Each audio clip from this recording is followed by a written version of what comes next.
They said she grills the best chicken in town, spicy, juicy, seasoned with herbs that dance on your tongue and flavors that haunt your cravings. From the first bite, people were addicted, coming from far and wide, begging for just one more piece. But how could one woman's chicken taste this divine? Was it just skill? Or was something darker marinating beneath the surface? Find out in the story of Madam Suckbone. Her name was Isabella Okoye, the only child of her parents. When they passed in a tragic accident, the only thing left to her was grief. Her uncles and aunts, greedy and cruel, forced her out of her family home. No inheritance, no shelter, no mercy. She wandered from one neighboring village to another, scrubbing floors, washing clothes, doing any job that could feed her. For months, she survived on crumbs and prayers, sleeping wherever the night found her, until she reached Umunachi, a village far from everywhere she once knew. She had hoped to rent a room and begin again, but the landlords were merciless. If you don't have money, then leave. Even goats need shelter money, one scoffed. She begged, pleaded, but no one cared. She was an outsider. And in Umunachi, outsiders were invincible. Tears welled in her eyes as she walked the village, heartbroken and exhausted. The sky was darkening, and her hope was thinning. She had nowhere left to go, so she walked toward the village river. She only wanted to rinse herself, to wash away the dust of shame before night fell. As she approached the water, something caught her eye. A house, small, quiet, just beside the riverbank. It looked old, but not broken. Empty, but not dead. Who would leave a whole house here? She whispered. She stepped closer, heart pounding. The door creaked open without resistance. Inside, it was dusty, but livable. A table, a bed, a tiny kitchen space. Her lips quivered. Thank you, God, she said shakingly. Maybe this is my beginning. That night, Isabella swept and cleaned every corner of the house. She lit a tiny lamp from her travel bag and curled up on the narrow bed. For the first time in months, she slept in peace until midnight came.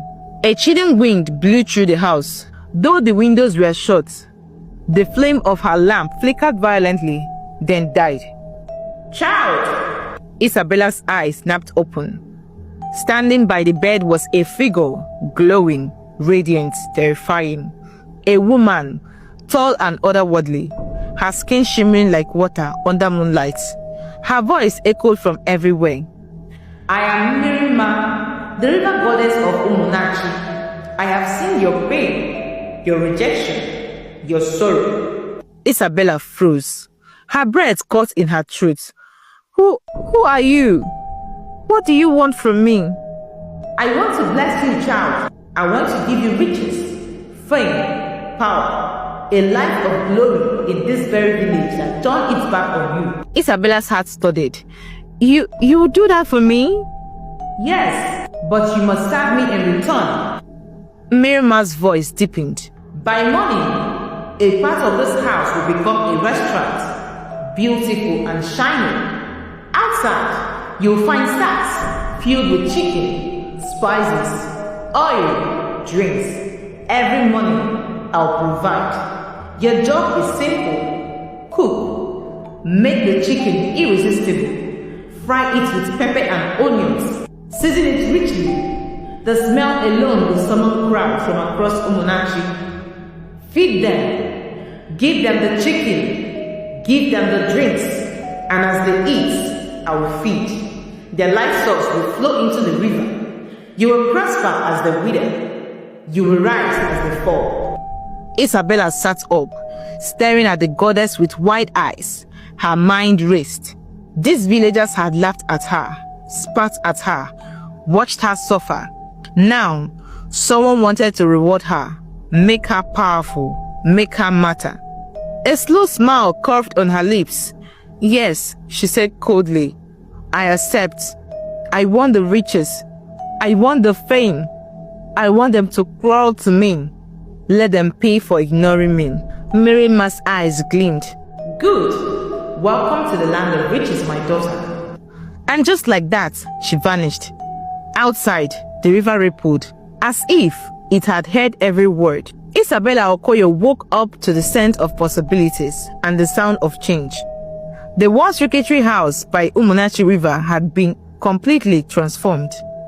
Just like Mmirima had promised, the living area had become a stunning restaurant. Polished wooden floors, glimmering tables neatly arranged with elegant chairs, and curtains that danced with the morning breeze. The old kitchen was now a culinary dream. Sleek countertops, clean utensils, rows of spices lined up like soldiers, and pots that shone like new coins. But what really caught her breath was outside. Right beside the riverbank stood a grill station, a sleek iron frying stand, tall and black, forged like something from the gods themselves.